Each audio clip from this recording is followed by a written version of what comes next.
नमः शिवाय. हळू सावध. आहे ना बाय मस्त.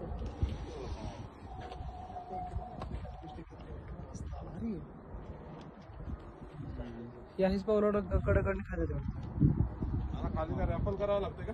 नाही स्टेप्स. वाट पण किती रिस्की आहे. पण चारी बाजूने काचा होता किल्ल्याला खाली जाऊन म्हणजे वाटा त्यांनी पॅक ठेवला की संपला विषय. काय करतो.